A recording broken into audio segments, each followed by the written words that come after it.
Hola, ¿cómo están? Bueno, ya hemos visto toda la unidad uno del programa de Economía Política, que como anticipamos era la parte abstracta del programa. Era analizar algunas cuestiones teóricas sobre el objeto de estudio de la economía política como disciplina social, científica, de las distintas corrientes del pensamiento económico. Hemos visto cómo distintos pensadores a través de la historia o aún hoy hay distintos enfoques para entender cómo se organiza económicamente la sociedad.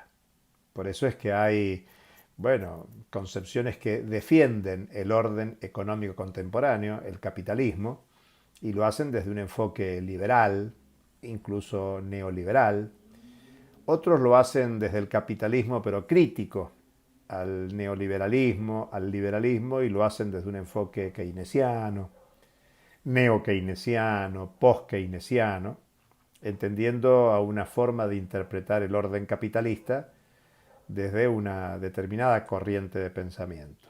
Pero también hemos visto el pensamiento de la economía crítica, sustentado en la tradición de Carlos Marx, y por lo tanto ahí es una visión del orden económico crítico, crítico del capitalismo. En esa unidad primera hemos tratado de ver estas cuestiones, más teóricas, más abstractas, que tienen plena validez de hoy. Pero el tema es que más allá de las corrientes de pensamiento, de la interpretación de cómo se organiza económicamente la sociedad, con qué objeto, con qué fin, con el transcurrir de los años de la economía mundial capitalista se han ido estableciendo mecanismos concretos de medición de las cuestiones económicas. Y eso es lo que vamos a ver en la segunda unidad del programa, que le llamamos sistema económico.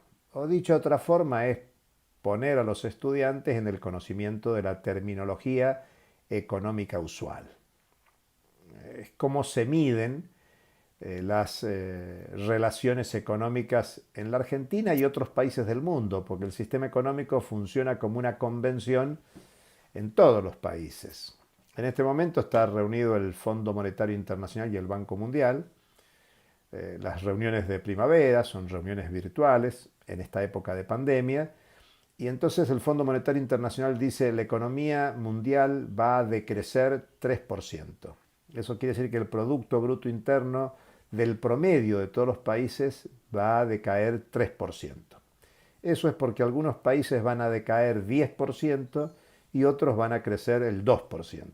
La combinación de los que crecen y los que decrecen, que en este año 2020 la expectativa es que 180 países decrezcan.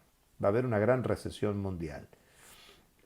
Todos los países miden bajo una misma terminología la evolución de la economía. Es decir, si la economía crece o si la economía decrece.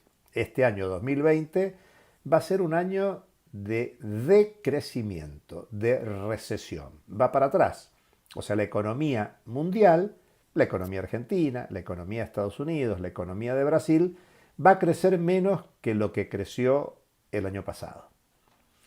O sea que cuando pasamos de la unidad uno a la 2 salimos de un plano de abstracción para ir a un plano concreto de lo que habla cotidianamente la población cuando habla de economía. Ya no se habla en términos de economía política, sino que se miden la capacidad de producir, la capacidad de comerciar, la capacidad de intercambiar de una economía concreta. Por eso nosotros vamos a ver categorías como Producto Bruto Interno.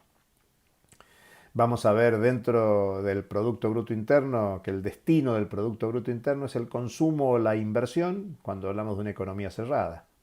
Y que si hablamos, si incorporamos la relación de la Argentina con el mundo, le vamos a incorporar el sector externo, o sea, que es consumo, que es inversión, que son exportaciones, que son importaciones.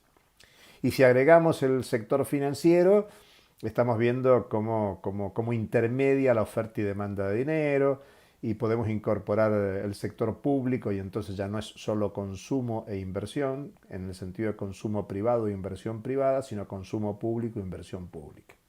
Bueno, síntesis, para que ustedes puedan abordar la bibliografía con entusiasmo. Vamos a un planteo mucho más concreto en esta unidad 2. Ya no nos manejamos en el plano abstracto de las teorías de interpretación de la realidad, sino a cómo se mide la realidad económica de un país y en definitiva de los países del mundo. Espero que esto sea una guía que los ayude para mejor leer la bibliografía y entender lo que estamos discutiendo en esta parte 2 del programa de Economía Política. Hasta cualquier momento.